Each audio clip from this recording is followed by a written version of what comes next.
Bonjour, je suis Bruno Raschetti, je suis coach depuis 12 ans, coach de la relation et aujourd'hui je vais vous parler d'un sujet très important, comment parler et écouter quand on cherche à résoudre un conflit avec une personne. C'est parti! Il y a 7 règles essentielles qu'il est important d'appliquer si vous voulez résoudre votre conflit, avoir une chance en tout cas de résoudre votre conflit. La première règle, c'est d'être présent dans la conversation. Ne faites pas autre chose, ne pensez pas au passé, de ce qui s'est passé la semaine dernière ou le mois dernier, et ne pensez pas à ce qui va se passer dans le futur, ce que vous allez faire ce soir ou ce que vous allez faire ce week-end. Soyez présent ici et maintenant dans la conversation avec l'autre. Deuxième règle, soyez modeste et soyez humble. Ne faites pas étalage de votre science, ne montrez pas à l'autre que vous savez plein de choses et que, en tout cas, vous en savez plus que lui ou elle. Parce que sinon, vous allez le mettre en position d'infériorité. Commencez une conversation avec l'idée que vous allez apprendre quelque chose de l'autre. Même si vous pensez savoir plein de choses sur la situation et sur l'autre, il y a sûrement une chose que vous allez apprendre au cours de cette conversation. Troisième règle, posez des questions ouvertes. Une question ouverte, c'est une question qui attend une autre réponse que soit oui, soit non. Par exemple, si je vous dis « Est-ce que tu vas bien ?», votre réponse est soit oui, soit non. Donc c'est une question fermée. Commencez vos questions avec des mots comme pourquoi ou quand, comment, qui. Parce qu'à ce moment-là, votre réponse, si je vous dis comment est-ce que tu vas, c'est je vais bien parce que ou je vais pas bien parce que. Ça ouvre le débat. Et quand on cherche à résoudre un conflit, c'est quand même mieux d'ouvrir le débat. Quatrième étape, rangez votre ego de côté. Quand vous ne savez pas quelque chose ou quand vous pensez que vous avez tort, reconnaissez-le, ne tentez pas de noyer le poisson. À terme, personne ne sera dupe et c'est pas bon pour votre réputation. Reconnaissez-le et passez à la suite de la discussion pour tenter de résoudre la difficulté.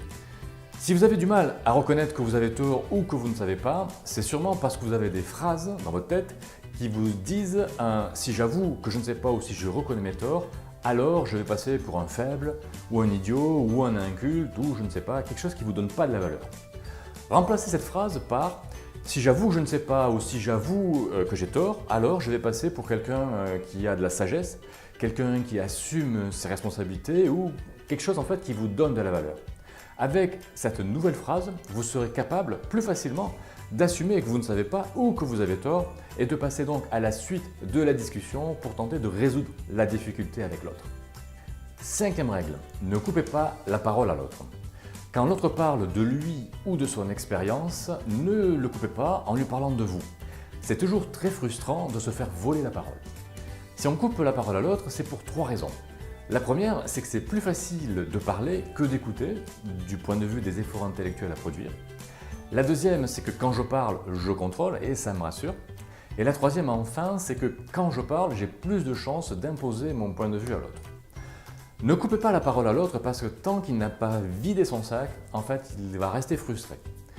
Et ça peut durer des jours, ça ressemble à une bouderie, voire des semaines, des mois ou des années. Ça peut durer très très longtemps. La meilleure façon de résoudre un conflit, c'est d'autoriser l'autre à vider son sac, à dire tout ce qu'il a à dire. Sixième règle, soyez bref. Sinon, vous allez finir par devenir saoulant. Une bonne conversation, c'est comme une mini-jupe. C'est suffisamment court pour retenir l'attention et c'est suffisamment long pour couvrir le sujet. Et puis, à force de vous répéter, vous finissez par démontrer que vous n'avez plus rien d'intéressant à dire. Il vaut mieux s'arrêter. Septième et dernière règle, écoutez. Ça paraît évident, mais c'est quand même bon de le rappeler. Pour comprendre, il faut entendre, et pour entendre, il faut écouter. Or, quand nous sommes dans une dispute, nous sommes souvent en train de préparer notre réponse en fait à l'autre.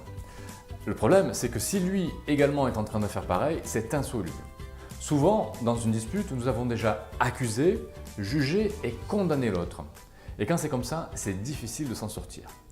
Je ne sais pas vous, mais moi, quand je discute avec une personne qui cherche juste à me convaincre que j'ai tort, j'ai du mal à rentrer dans la conversation. Pas vous ?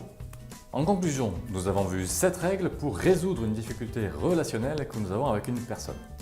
La première règle, c'est soyez présent, c'est-à-dire soyez ici et maintenant, dans le présent, avec votre interlocuteur, plutôt que d'être dans le passé ou dans le futur. La deuxième règle, soyez modeste ou humble. Ne montrez pas à votre interlocuteur que vous en savez plus que lui ou elle. La troisième règle, posez des questions ouvertes qui appellent une autre réponse que soit oui, soit non, afin d'élargir le débat. La quatrième règle, mettez votre ego de côté. Quand vous ne savez pas ou quand vous pensez que vous avez tort, avouez-le. La cinquième règle, ne coupez pas la parole à l'autre. Laissez-le vider son sac et épuiser son sujet. La sixième règle, soyez bref. Quand vous avez fini de parler, c'est fini. Et enfin, la septième règle, écoutez. Écoutez l'autre, ne cherchez pas à le convaincre que vous avez raison, cherchez plutôt à comprendre ce qu'il a à dire. Voilà, vous avez 7 règles très simples et très efficaces, mettez-les en pratique et dites-moi comment ça fonctionne pour vous. Vous connaissez sûrement des amis qui ont des difficultés relationnelles, partagez-leur cette vidéo, ça va sûrement les aider. Je vous dis à très bientôt dans le futur pour d'autres outils encore plus puissants pour résoudre ces difficultés avec les autres. À bientôt!